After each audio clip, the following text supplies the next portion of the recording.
എൻ്റെ ജ്യോതിഷ പ്രോഗ്രാമിലേക്ക് എല്ലാവർക്കും സ്വാഗതം.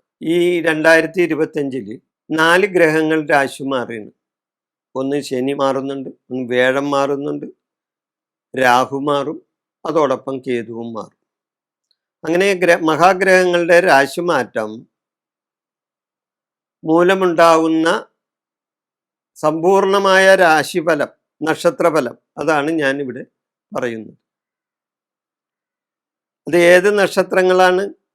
മിഥുനക്കൂറിൽ വരുന്ന നക്ഷത്രങ്ങളുടെ കാര്യങ്ങളാണ് ഞാനിവിടെ പറയുന്നത്. മകീരം, മര, തിരുവാതിര, പുണർദം, മുക്കാൽ ഈ നക്ഷത്രങ്ങളാണ് മിഥുനക്കൂറിൽ വരുന്നത്. 2025 വ്യാഴം, ശനി, രാഹു, കേതു ഈ ഗ്രഹങ്ങളുടെ രാശിമാറ്റ ഫലമായി ഈ പറഞ്ഞ നക്ഷത്രങ്ങൾക്കുണ്ടാവുന്ന രാശിഫലം 2025 മെയ് 14 വരെ വ്യാഴം 12-ലും അതിനുശേഷം ജന്മത്തിലും വരുന്നു വ്യാഴം ഈ നക്ഷത്രങ്ങൾക്ക്. 2025 മാർച്ച് 29 വരെ ശനി 9-ലും അതിനുശേഷം ശനി 10-ലും വരുന്നു ഈ നക്ഷത്രക്കാർ.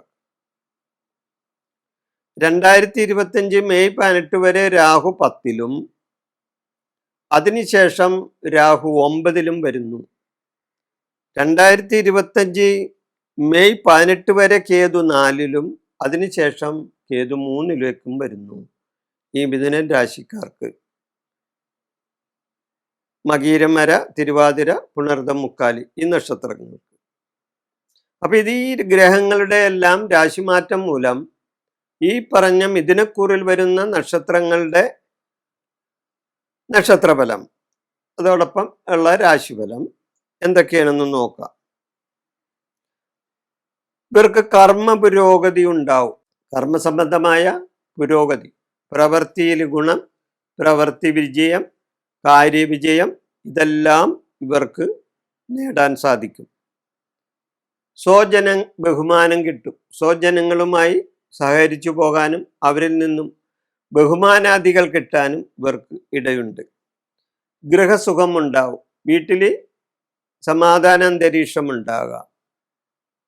ബന്ധുക്കളിൽ നിന്നും സഹായം കിട്ടും. ബന്ധുക്കാരുമായി അല്ലെങ്കിൽ സ്വജനങ്ങളുമായിട്ടുള്ള സഹായത്തിനൊക്കെ അവസരങ്ങൾ വരും. സാമ്പത്തികമായിട്ട് നേട്ടങ്ങൾ ഇവർക്കുണ്ടാവും. സാമ്പത്തിക ലാഭം ഉണ്ടാവും. വിദ്യയിൽ അലസതയുണ്ടാകും. എന്നാൽ ഇത്രയും നല്ല കാര്യങ്ങൾ ഇവർക്ക് സംഭവിക്കുമെങ്കിലും അതോടൊപ്പം അല്പം മോശമായ ചില കാര്യങ്ങളും ഈ നക്ഷത്രക്കാർക്ക് വന്ന് സംഭവിക്കാൻ സാധ്യതയുണ്ട്. എന്താണ്? വിദ്യയിൽ അലസത. വിദ്യാർത്ഥികൾക്ക് വിദ്യാ തടസ്സങ്ങൾ ഉണ്ടാകാം. അതോടൊപ്പം അലസത, മടി, ചെയ്യുന്ന പ്രവർത്തികളിൽ ഉദാസീനത ഇതെല്ലാം വന്നു ചേരും. പരാജയ ഭീതി എപ്പോഴും ഇവരുടെ മനസ്സിലുണ്ടാവും. അയ്യോ, ഞാൻ പരാജയപ്പെട്ടുവോ, എന്ത് പ്രവൃത്തിയിൽ ചെയ്താലും ഞാനത് ചെയ്താൽ ശരിയാവോ, അല്ലെങ്കിൽ പരാജയപ്പെട്ടു പോകുമോ എന്നുള്ള ഒരു പരാജയ ഭീതി ഇവർക്കുണ്ടായെന്ന് വരും. വാദസംബന്ധമായ രോഗാരിഷ്ടതകൾ ഇവർക്കുണ്ടാവും. വാദസംബന്ധമായ രോഗം, അതായത് ന്യൂറോ സംബന്ധമായ ഞരമ്പ് സംബന്ധമായ അസുഖങ്ങൾ ഇവർക്കുണ്ടാവും. മംഗളകർമ്മങ്ങൾക്ക് തടസ്സം ഉണ്ടാകാം. മംഗളപരമായിട്ടുള്ള കാര്യങ്ങൾക്ക് ഇവർക്ക് തടസ്സങ്ങൾ ഉണ്ടാകും. വാക്ക് ദോഷം ഉണ്ടാവും. ഇവർ പറയുന്ന വാക്കുകൾ ഒന്ന് ശ്രദ്ധിക്കേണ്ടതായിട്ട് വരും. അപ്പൊ വാക്ക് ദോഷം ഉണ്ടാകാം. വാഹന ഭയം ഉണ്ടാകാം. അതായത് വാഹനങ്ങളിൽ നിന്നും അപകടങ്ങൾ ഉണ്ടാവോ അല്ലെങ്കിൽ വാഹന സംബന്ധമായ എന്തെങ്കിലും ദോഷങ്ങൾ ഇവർക്ക് വരുമോ എന്ന വാഹന ഭയം ഇവർക്കുണ്ടാകും. അങ്ങനെ ഗുണദോഷ സമ്മിശ്രമായിട്ട്, ഗുണവും ദോഷവും സമ്മിശ്രമായ ഒരു